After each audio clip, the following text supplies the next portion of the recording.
আজকে আমি চলে গেছিলাম শ্যামলীর দিকটাতে। তো শ্যামলী যাওয়ার একটু আগেই কিন্তু একটি শিশু মেলা রয়েছে। যাই হোক, ভাবলাম তাহলে আজকে এই শিশু মেলাটি থেকেই ঘুরে যাই। এই জন্য আমি ছিলাম রাস্তার অপোজিটে। রাস্তা পার হওয়ার জন্য উঠে গেলাম ফুটওভার ব্রিজে।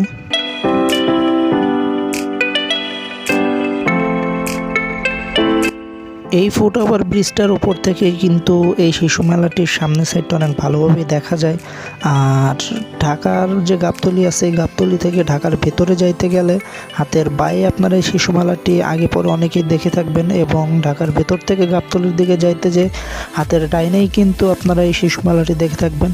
আর এই শিশু মেলাটির অপোজিট সাইডেই কিন্তু পঙ্গু হসপিটাল। যাই হোক, আমি আস্তে ধীরে ফুটওভার ব্রিজ দিয়ে আগাইতেছিলাম সামনের দিকটাতে। এই যে রাস্তাটি দেখতেছেন, এই রাস্তাটিতেই হচ্ছে গিয়ে পঙ্গু হসপিটাল আর কি, একটু সামনেই। যাই হোক, আমি অলমোস্ট এপার চলেই আসছি, এখন নিচে নামার পালা। এদিক দিয়ে নামার আগে কিন্তু এখানটা থেকেই এই যে শিশু মেলাটির ভেতরটা বেশ খানিকটাই দেখা যায়, মানে মোটামুটি পুরাটাই দেখা যায়। যাই হোক, আস্তে ধীরে আমি নেমে পড়লাম নিচের দিকটাতে। নিচে নেমেই সুন্দর একটা ভিউ নেওয়ার চেষ্টা করলাম। প্রথমে বাম দিকে, পরে আস্তে করে যখনই ডান দিকে মোড়লাম, দেখলাম যে এখানে প্রবেশ মূল্য 100 টাকা। এটি দেখে আমি বরাবর রাস্তা দিয়ে হাঁটা শুরু করলাম, কারণ 100 টাকা দিয়ে এটার ভেতরে ঢোকাও যায় না ঢোকাও তাই। মানে এটির ভেতরে আসলে তেমন কোনো কিছুই নাই। 2টা 3টা বা 4টা 5টা রাইড আছে, আর কিছু হচ্ছে গিয়ে রেস্টুরেন্ট রয়েছে। তাছাড়া তেমন কোনো কিছুই নাই। এই জন্য ভাবলাম যে তাহলে আমি এই দিকটাতে যাই, সামনের দিকটাতে হাঁটতে থাকি, কারণ সামনেই অনেক কিছু আছে দেখার মতো। যাই হোক, ফুটপাথ দিয়ে হাঁটার সময় দেখলাম যে এই সাইডগুলোতে বেশ কিছু দোকান ছিল, যে দোকানগুলো আসলে অনেক সস্তায় জিনিসপত্র পাওয়া যায় আর কি।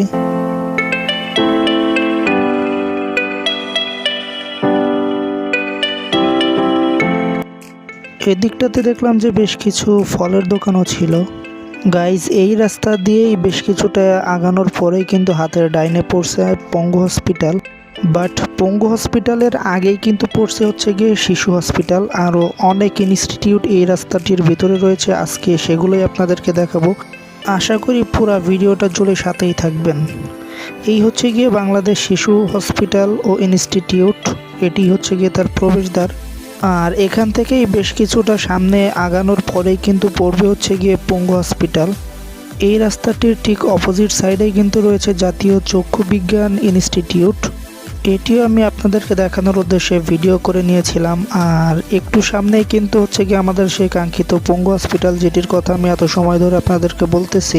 ফাইনালি দেখা মিলল ন্যাশনাল ইনস্টিটিউট অফ ট্রমাটোলজি অর্থোপ্যাডিক্স রিহ্যাবিলিটেশনের, অর্থাৎ এটি কিন্তু হচ্ছে কি আমাদের সেই কাঙ্ক্ষিত পঙ্গু হসপিটাল। এটিও কিন্তু পঙ্গু হসপিটালের একটি মেইন গেট, কিন্তু এই সাইডের গেটটি বন্ধ ছিল যদিও, কিন্তু কেন যে বন্ধ ছিল এটা আমি বলতে পারবো না। যাই হোক, এটি হচ্ছে গিয়ে সেই কাঙ্ক্ষিত পঙ্গু হসপিটাল। আর এটির অপোজিটেই ঠিক আরেকটি গেট ছিল যেটি খোলা ছিল।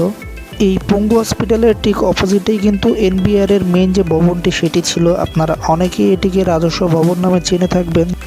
অবশেষে বেশ কিছুটা হেঁটে পঙ্গু হসপিটালের অপোজিটের গেট থেকে আরেক সাইডের গেটে চলে আসছি। এটি কিন্তু হচ্ছে গিয়ে পঙ্গু হসপিটালের এমার্জেন্সি গেট।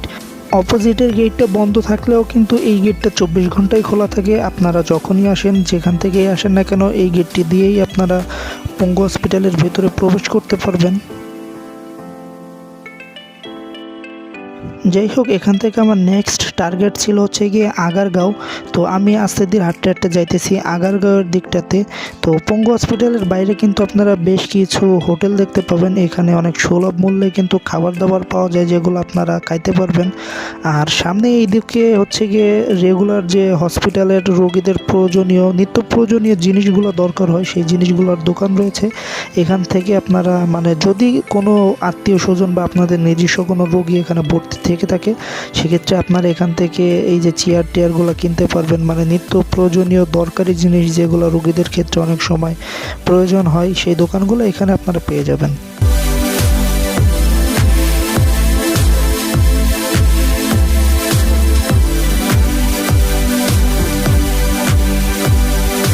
পঙ্গু হসপিটালের সাইডটা দিয়ে একটু সামনের দিকে এগিয়েই কিন্তু রাস্তার অপোজিটেই আপনারা দেখতে পাবেন বাংলাদেশ বেতার কেন্দ্র।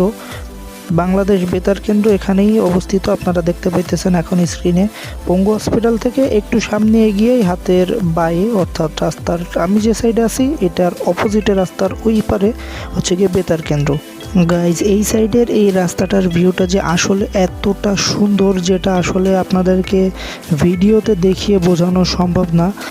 আর আমি যে সময় হাঁটতেছিলাম এই সময়টাতে আকাশে অনেক ঘন মেঘ জমছিল, প্লাস ঠান্ডা বাতাস ছাড়ছিল, যে কারণে আমার এই সাইডটা দিয়ে হাঁটতে আরও বেশি সুন্দর লাগতেছিল। এই রাস্তাটা দিয়ে বেশ কিছুটা আগানোর পরেই কিন্তু আপনারা হাতের বাঁয়ে দেখতে পাবেন বাংলাদেশ আর্কাইভ ও গ্রন্থাগার অধিদপ্তর। দূরে যে বিশাল ভবনটি দেখতেছেন এটা কিন্তু বিটিআরসি ভবন। এদিকটা দিয়ে বেশ কিছুটা হেঁটে এসে দেখলাম যে এই দিকটাতে একটি নার্সারি রয়েছে।